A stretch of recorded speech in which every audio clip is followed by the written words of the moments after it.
Alors, nous sommes aujourd'hui jeudi 10 décembre 2015 et comme tous les jeudis, dans la chronique, nous parlons de santé. Aujourd'hui, nous allons parler de cette maladie qu'est le Noma. Et sachez que le Noma est l'une des maladies plutôt qui est causée par souvent procéder à des infections. Je ne vais pas trop rentrer dans les détails, je vais laisser le chroniqueur qui est là, Monsieur Belem Issoufou, attaché de santé et enseignant permanent à l'École nationale de santé publique, qui va nous donner plus d'informations sur ce qu'est le Noma. Bonjour monsieur et bienvenue sur le Bonjour plateau. Alida. Alors, c'est quoi le Noma effectivement? Alors, il faut le dire, hein, le noma, c'est une forme de gangrène qui s'attaque au visage des enfants, qui, comme nous le savons, c'est une cible assez fragile, notamment les enfants de 0 à 5, 6 ans.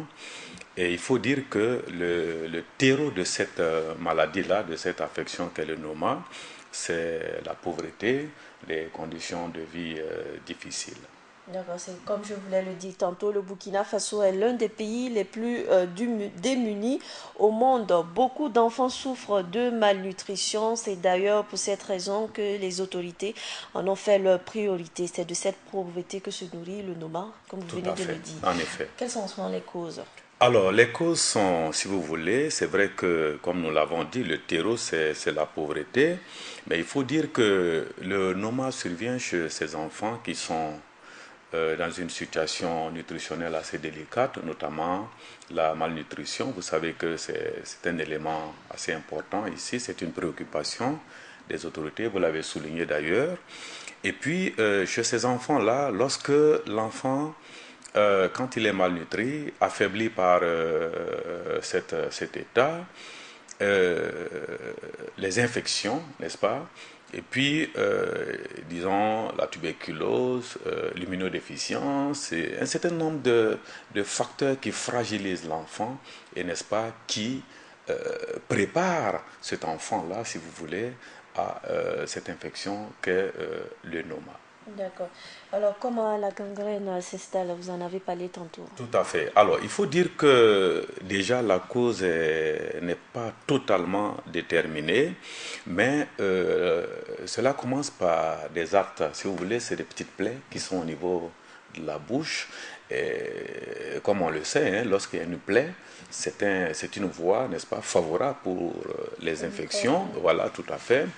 Donc, et ensuite, il se forme à la place de ces plaies-là. euh, D'abord, ça va saigner. Ensuite, des croûtes vont se former. Et puis, vous allez voir que toute la partie de la bouche, comme les auditeurs peuvent, les téléspectateurs peuvent le voir à l'écran, n'est-ce pas, toute cette partie, que ce soit la partie gauche ou la partie droite, tous les tissus là vont être mangés pratiquement par cette maladie-là.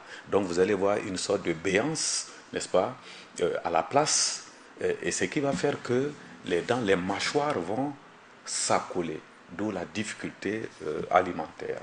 Et qu'est-ce qu'on fait lorsque ça se survient rapidement? Alors, quand cela arrive nécessairement, quand c'est pris très tôt, parce que quand même il y a une possibilité de prise en charge, sinon on ne parlerait pas de cette maladie-là. Quand c'est pris très tôt, précocement, euh, on peut arriver à soigner la maladie. Ça veut dire que si déjà vous constatez des actes au niveau de la bouche, c'est des plaies au niveau de la bouche avec des saignements, il faut rapidement voir les spécialistes pour voir ce qu'on peut vous conseiller pour, n'est-ce pas, protéger la bouche de cet enfant-là. Ça peut être des antiseptiques. Solutions pour, n'est-ce pas, désinfecter la bouche et puis bon, le brossage quotidien, on pourrait y revenir. Alors, si tout cela est fait avec une antibiothérapie, c'est-à-dire un traitement avec un antibiotique bien ciblé, on peut arriver à arrêter, n'est-ce pas, le processus. Alors, mais quand cela n'est pas fait, vous voyez, quand ça atteint ce stade-là, il faut maintenant passer à la chirurgie. Et quand on sait que c'est pas très évident, c'est vrai qu'on a quelques spécialistes en termes de chirurgie cervico-faciale et autres spécialistes qui pourraient peut-être faire quelque chose, mais comme ça revient très cher, Mais il s'agira de faire quoi exactement? C'est de alors il recoudre? s'agira de réparer. Il s'agira de réparer. De quelle façon? Seuls les spécialistes peuvent en dire ce qu'ils font. En tout cas, ça permet de relâcher les mâchoires et puis comme les croûtes seront enlevées, avec un traitement bien suivi, petit à petit, les choses, mais les choses ne peuvent plus revenir au stade où c'était. D'où d'ailleurs une sorte de chirurgie esthétique pour essayer de redonner à l'enfant le sourire, n'est-ce pas, qu'il avait avant. Oui, mais c'est un enfant. On sait que si l'enfant va grandir, comment cela va se L'enfant va faire? grandir, nécessairement, ces personnes-là, quand vous les voyez, probablement les téléspectateurs le voient actuellement à l'écran, même quand on devient adulte, parfois les séquelles sont plus ou C'est moins toujours là. visible. Exactement, c'est toujours visible parce que le visage est plus ou moins déformé par rapport à cela. N'oubliez pas que c'est carrément une partie du visage qui a été mangée par cette maladie. Donc quand même, c'est pas évident. D'accord. Alors on va revenir sur l'aspect de l'alimentation. Comment réapprendre à nourrir lorsqu'on est atteint de Alors, il faut le dire, maladie? hein, c'est assez difficile parce que comme l'enfant, avec la difficulté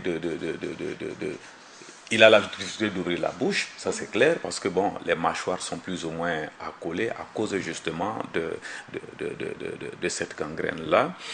Et s'alimenter devient de plus en plus difficile.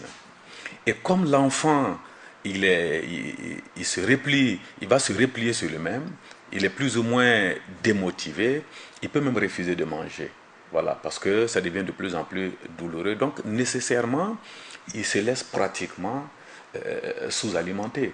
Et là, ça complique encore cette situation, puisque c'est de sa situation de malnutrition que cette maladie a eu la force, n'est-ce pas, de s'installer. Et s'il refuse encore de manger, donc vous voyez, la preuve, une bonne partie de ces enfants-là mourra, hein. Ça c'est clair. C'est donc une fatalité. Et voilà, c'est pas une fatalité. Bon, une bonne partie en tout cas de ceux qui ne seront pas pris en charge de façon correcte pour redonner, n'est-ce pas, à ce visage-là un semblant, n'est-ce pas, de normalité pour lui permettre de pouvoir s'alimenter et même de faire un peu de sourire et puis bon, de se sentir Ça un veut dire peu à que l'aise. tout ne peut pas revenir à la normale, même si on passe par la chirurgie. Même si on passe par la chirurgie, c'est très difficile que le visage retrouve, n'est-ce pas, sa sérénité, Il va aussi de son la stade forme de la premier. mâchoire. Exactement. C'est-à-dire que les choses peuvent répartir, il va commencer à s'alimenter correctement, il peut même faire un peu de sourire et tout, mais ce visage qui a été mangé, hein, ne peut plus être aussi rayonnant que le tien ou le mien, ce n'est pas Mais une possible. fois fini, c'est fini. Alors, la chirurgie, comme on l'a dit, hein, la chirurgie va redonner à cet enfant-là le plaisir de la vie, il va reprendre confiance en lui-même, et bon, nécessairement, très rapidement, comme l'enfant est en pleine maturation, les choses vont rentrer dans l'ordre petit à petit, mais Pas de rechute, comme on parle bon, les rechutes, c'est comme si vous me dites qu'il n'y a pas de rechute du paludisme ou autre. C'est possible, parce que dans tous les cas, comme nous l'avons dit, le terreau, si vous voulez, la fondation, c'est la sous-alimentation. Quand on sait que nous sommes dans un pays pauvre, il faut le dire, hein, on n'a pas honte de dire, notre pays est un pays pauvre avec des structures sanitaires et éducatives très limitées, nécessairement, parce que quand l'école même est développée, on peut enseigner à ces enfants-là la bonne tenue, comment se protéger et comment faire, le brossage des dents, etc., etc. Malheureusement, l'école même est plus ou moins ce que vous savez. La santé, bon, tant bien que mal, les autorités font des efforts, mais ce n'est pas toujours arrivé comme on le dit. Il y a beaucoup à faire, hein. J'espère que les nouvelles autorités vont prendre ça à bras le corps pour faire, en tout cas, un vrai décollage. Monsieur Belem, on va revenir sur la question de savoir comment surmonter ces stigmates-là. Alors, il faut déjà accepter ces enfants-là. Il faut déjà les accepter. Et puis, il faut que les autorités fassent beaucoup pour ces enfants-là. Quand on sait qu'il n'y a que pratiquement les associations, c'est-à-dire des bonnes volontés, qui sont, qui sont dans la course. Hein. Oui, si vous voulez, si je peux évoquer par exemple Sentinelle, hein, l'association, l'ONG Sentinelle, et bien d'autres qui essaient de faire quelque chose pour ces enfants-là. Mais pas d'action gouvernementale.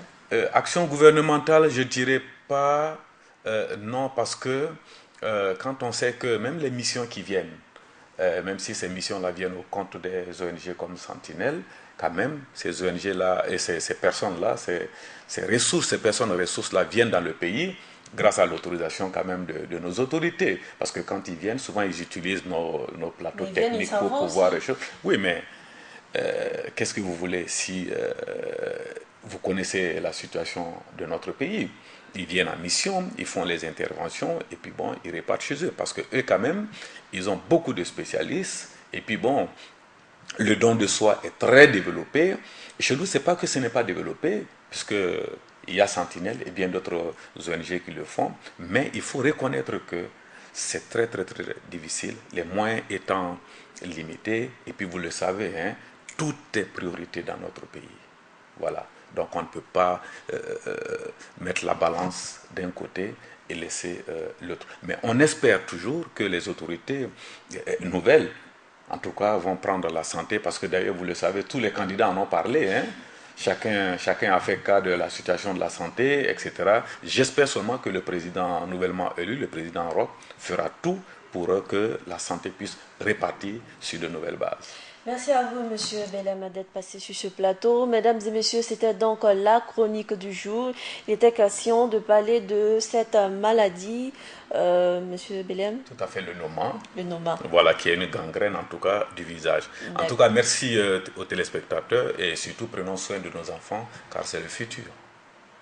C'était la chronique du jour.